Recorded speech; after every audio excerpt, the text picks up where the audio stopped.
Just go look at that guy over there. It's our quarterback is the problem. Their roster's the problem. They don't have an offensive line that can block. They don't have a running game that's any good. They've got, a diva wide receiver on one side, and they went and got another diva wide receiver on the other side. They're both injured.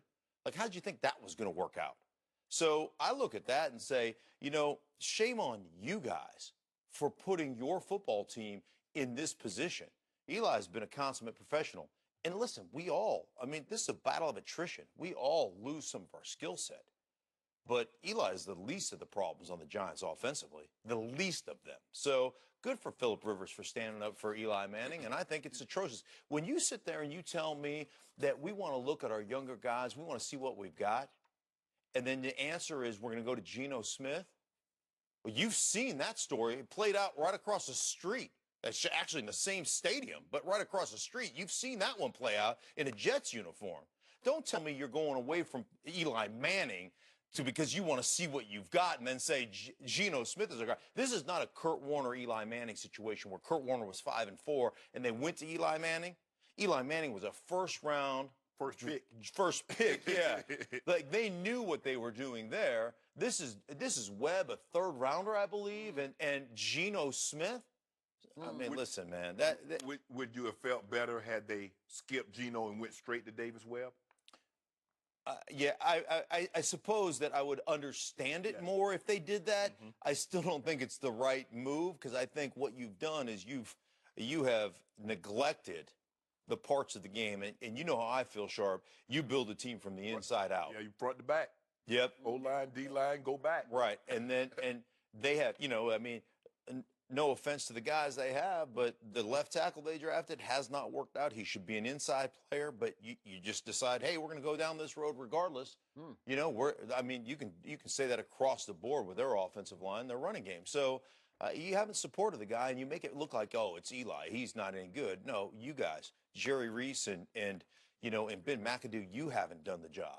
I understand Phillip Rivers because the quarterback is probably the closest fraternity. They used to have the quarterback club. They go down to Orlando, Skip, and they have the skills, you competition. They have a good old time. So they came in the same draft. They were traded for one another. Yep. And Phillip Rivers says, we're not close friends, but we're friends. So I get it. It's kind of like in my draft class, I came in 1990. Emmitt Smith was in my draft class. Junior Seau, Cortez Kennedy, rest or so was in my draft class. I'm closer to Emmitt than I am those other two guys. But, you come in the same draft class, right, you're kind of friendly. There is really no easy way to tell someone they're fired. If I'm on a job, Skip, and do I need the boss to call me in or call me at home? Or do they give me a puppy and some balloons and still tell me I'm without a job? Because this is what this is, Skip. Eli Manning has not played well. Eli could have done, if all Eli had to do was play better than what he's played, we would not have this discussion. Eli hasn't played well, and you know this. Right. There have been so many players that have gotten benched because of their play. Now, maybe it's not them per se, but DBs get benched, linebackers get benched, but it's a quarterback, a Super Bowl winning quarterback, a Manning in New York City. Yep. So now you got the perfect storm.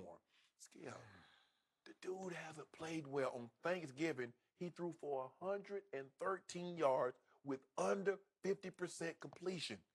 And everybody see, Skip, if they let him go to these last 5 games, let's just say for the sake of argument, they win 2 of their 3 in the game.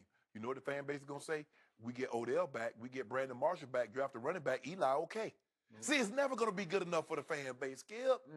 Winning Super Bowls does not give you a lifetime contract with a team. Not winning 2. Winning 5 now gives you a lifetime contract. But come on. As long as you keep playing well. How about winning 2 over Tom Brady? That doesn't do it? No. No. I don't know. Because that's some cachet, man. Because guess what he followed it up with, Skip? Leading the league in interception. I know. So what about that? So what should they have done then when he threw 26 picks? Look, I'm more with you than with you on this one. And I admire Phillip Rivers, and I respect that he stood up and said what you love that he said. And Eli is a really good guy, and he has been a class act in a tough place to be a class act in. He has been Derek Jeter-esque in New York City. Yes. I get all that. But what to me is mostly pathetic is the fact that Eli's team has missed the playoffs 5 of the last 6 years since the second Super Bowl run. So only one playoff appearance in 6 years.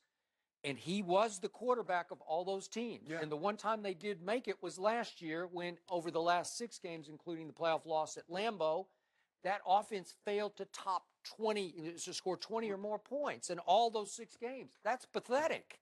And, you know, Eli has led this league in interceptions not once or twice, but 3 times he's led the league in interceptions.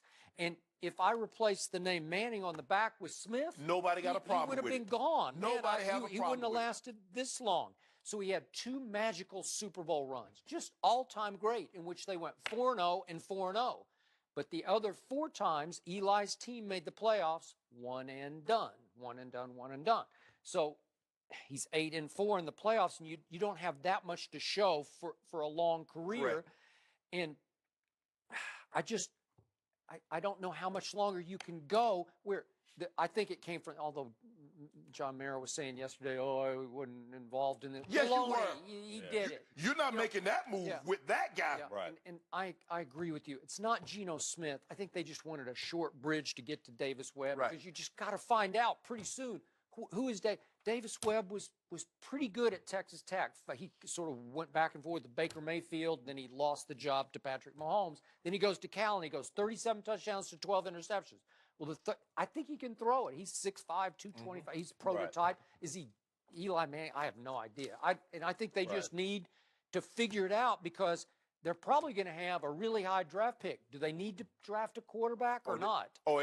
Probably. They're going to have a top 5 draft pick. Yeah. So you need to find out if this young man can play, because you're probably going to be in the draft. You're going to be looking for a quarterback. But here's the thing. I don't believe Jerry Reese. I don't believe Ben McAdoo. And I definitely don't believe Eli Manning will be there. So for me, I don't understand Ben McAdoo. They tried to bring Ben out here to do this skill. This was ownership and a general manager. And Ben got forced to do the job. Ben didn't make this decision. You're not making this decision with a quarterback with Eli Manning's background. Yep. A head coach is not doing that. Not no second-year head coach. Maybe Coach Belichick could do that, or somebody that has cachet. A third-year coach is going to be able to do that. Isn't that the problem with your organization in general, though? You hire a guy, you appoint a guy, but you don't empower a guy? Yeah. Yep, I agree. Like, if you don't empower your head coach, I agree. As players, and Shannon and I have sat in the same locker room together, as soon as that coach, as soon as you start to question that guy, the decisions he's making, what's going on, when he separates from the tenets that you establish as an organization to make sure that he gets his way, you all start to roll your eyes and go, oh, God, here's this guy again. Yeah. Like Ben McAdoo walks in and go, oh, there's Ben McAdoo. Oh, wow. Can't wait to listen to him talk this morning. Can you imagine we're in Denver and Mike says something, we don't agree, we go to Mr. B. Mr. B like, you don't get your butt out of my office. Right. Well, first of all, that only happened once, because the next time, as soon as Mike heard about it, because he had cameras everywhere, he see you walking upstairs to go into Mr. B's office, you're going to be gone. Yeah. Who did? Who went to the office? No, I'm just saying, if Mike said something and we didn't like it. Did you ever go to Mr. B's office? No.